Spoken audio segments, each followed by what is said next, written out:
veo tres desafíos principales y de hecho los desafíos están interrelacionados. El primero es el agua. Ahorita, por ejemplo, lo que nos acaba de pasar en Monterrey, veníamos de una sequía enorme y de repente llega una tormenta tropical y esta tormenta nos inunda y nos destruye partes de toda la infraestructura que sirve para electricidad, para suministro de agua, para hospitales, para todo este tipo de cosas, ¿no? Entonces, grandes regiones de Latinoamérica se encuentran en una situación similar a la que estaba Monterrey hasta hace la semana pasada, ¿no? Estamos en sequía y esto nos impacta en rendimientos agrícolas, en suministro de agua a ciudades, detiene las actividades empresariales de manufactura al no haber el líquido suficiente para ya sea proceso o para las mismas necesidades de los empleados. Te genera disturbios sociales. ¿Cuántas manifestaciones no hemos visto en ciudades, tanto en Colombia como en México, por ejemplo en Chile, en donde de repente ya no hay agua y pues tienes a toda la colonia manifestándose en descontento, entre otros problemas que te va a generar la falta de agua, ¿no? Sanidad, temas de enfermedades, temas de lo que tú quieras, ¿no? Entonces, un correcto manejo hídrico es uno de los principales retos, ¿no? El segundo reto que yo veo es la adaptación al cambio climático y esta adaptación la necesitamos ver en dos frentes, con infraestructura resiliente para todos los riesgos físicos de cambio climático y con políticas públicas adecuadas para todos los riesgos de transición. Tenemos que entender que los retos del cambio climático nos van a pegar en todas nuestras variables de vida, infraestructura, política, social, educativa, institucional. Entonces, el cómo adaptarnos y el cómo financiar ese requerimiento de capital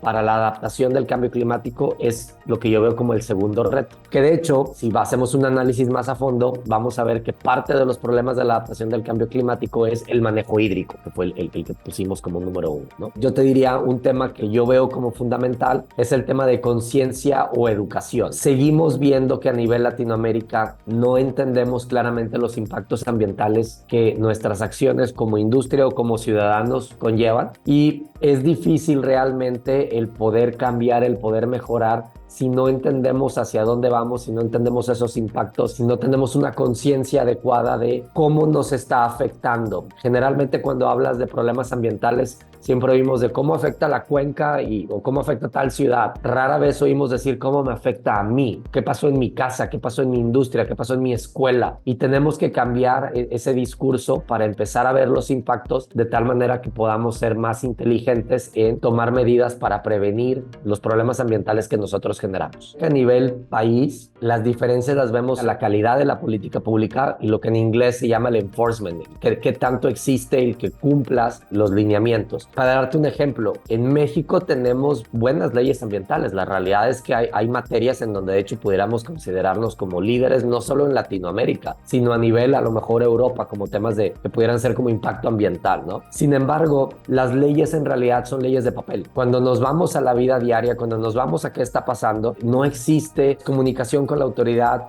no existe oye, hubo una violación a la ley, hay ciertas acciones. Entonces se genera un incentivo perverso en el cual, pues si nadie cumple, no pasa absolutamente nada. Y esa es una diferencia muy radical que podemos ver, por ejemplo, en países como Chile. En Chile sí pasan cosas. O sea, si tú no cumples con la ley, la autoridad ambiental va a venir, te va a sancionar, existen multas, existen temas reputacionales. En México la realidad es que la probabilidad de que te descubran es muy baja. Si te descubren, la severidad del castigo es tan baja que hay un caso de negocios en decir vamos a seguir incumpliendo porque nos sale más barato, ¿no? Esa diferencia es muy importante. Una de las principales diferencias es la madurez que tenemos como industria. Si tú ves a los líderes europeos, a los líderes americanos, los temas de sustentabilidad ya los tienen como parte de la estrategia de negocios. Cuando empiezas a hablar con empresas mexicanas o latinas, salvo algunas excepciones, empiezas a tener una discusión en donde hablamos de filantropía, en donde hablamos de ¿y cómo vamos a salvar un árbol? No estamos viendo esa alineación de